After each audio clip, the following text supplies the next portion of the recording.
Hey, it's Dr. Amanda with Straightsmile Solutions, straightsmilesolutions.com, and this video might be a little funny, but I've been feeling bad for the Karens and the Jessicas out there. And if you don't know what a Jessica is the millennial version of a Karen. They've just renamed it. So a Karen is a Gen X, Jessica is a millennial. It's just the most common name. So in any case, I know there's a lot of junk out there about anti-Karen stuff, how we hate those kind of patients. And to be honest, when I went to residency, I remember so many of my professors telling me once women get into their 40s and 50s, they get crazy. They get crazy. You don't want to treat any women in their 40s and 50s. There's something not right with them. And I was like, well, wow.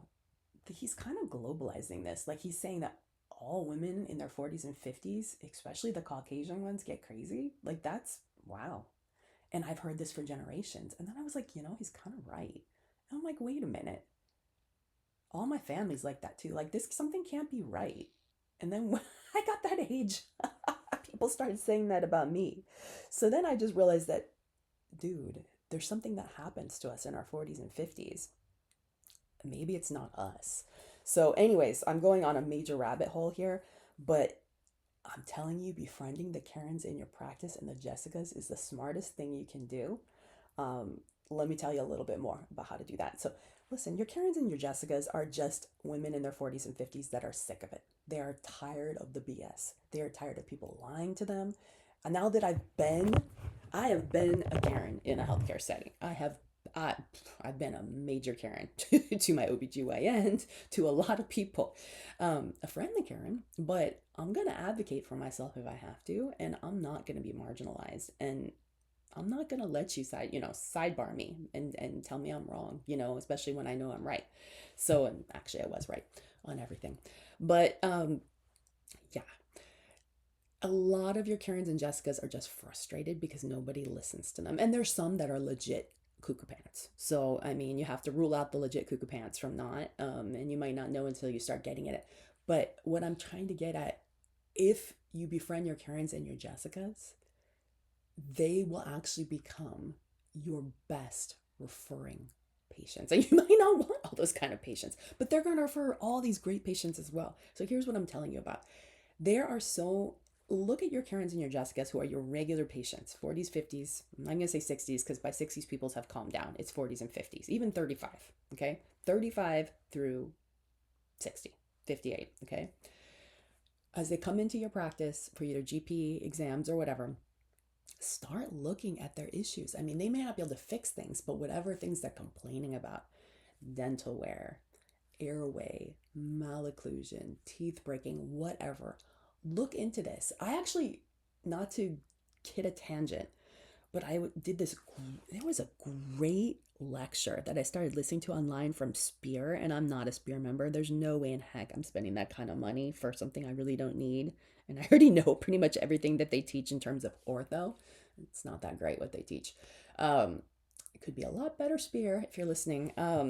But they had some prosthodontists doing a pediatric ortho lecture, which was kind of fascinating. And I was like, why is a prosthodontist doing a pediatric ortho lecture? And if you guys are Spear members, you should go find this video because it cut me off after like 15 minutes. It was like a 3-hour CE, and I didn't even need the CE. I just wanted to listen to the lecture. I was so drawn in, and they're like, stop. This is all the free Spear education you get for the year. I'm like, are you serious? That was like 15 minutes. Thank you so much. But anyways, this guy goes, isn't this weird? He goes, but I've realized being a prosthodontist for, so many decades that people are botched. He didn't use this term, but people are basically botched in their 40s, 50s, and 60s. And sometimes the best way to educate them is to tell them kind of what might have happened. You might not know what have happened. He even says that they can bring in photos of what they were like as kids, and that's actually super helpful. Let me see. I mean, even though photos aren't great, right? They're all old photos, they're not digital. I can't zoom in on them. But I got photos in my photo album, and I'm looking at my teeth going, what the heck was my I'm looking at this malocclusion, which is so evident even in these terrible photos with zero bad resolution that have faded.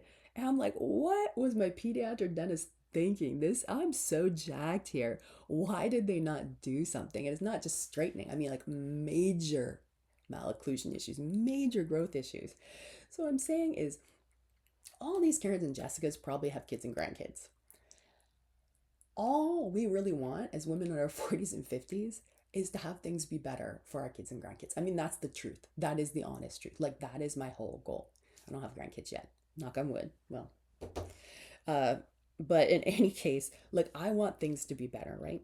I want to treat my patients better than I was treated. And they may not have known all this stuff back. They did. There's a lot of research articles out there in the 70s and 80s. So they did. I just don't think my pediatric dentist and you know what, my orthodontist should have known better.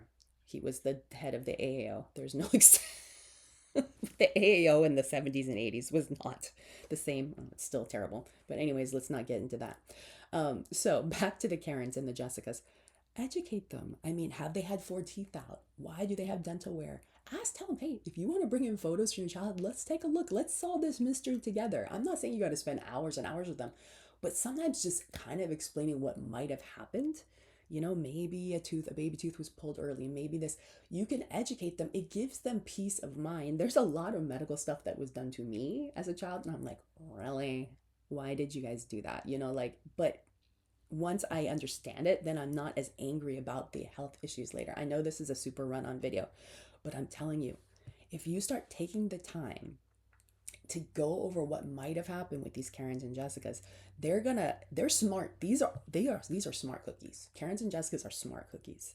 And they just want to do good in the world. Most of them, they don't want to do trouble. They just want to, I feel like most of them are just out to get justice for people, you know, like they want things to be right. There's a major justice motivation. So if you explain to them, hey, look, my goal as a dentist is to not have this happen to another. What happened to you? I'm so sorry. That's maybe how people did things 50 years ago. But I don't want this to happen to any other kids. So I really appreciate you giving me your feedback, Karen, Jessica, you know, so that I can do better with future patients of mine and I can recognize problems before they become a big problem. That's all I'm saying. Doing that will help things exponentially. People will start referring their kids, their grandkids, their neighbors, people they see at church. And you're going to start having like raving fans show up at your door. And once you get this kind of referral network, like you can't pay for this. Like, obviously, send your Karen or a Jessica. Think you know, you can't pay for referrals, but that's all they want. They just want to be appreciated, you know? If you can get 2 or 3 of these in your practice, and I'm sure you've got like 80 you could screen, you're good. And that is what I'm thinking. All right, thanks so much.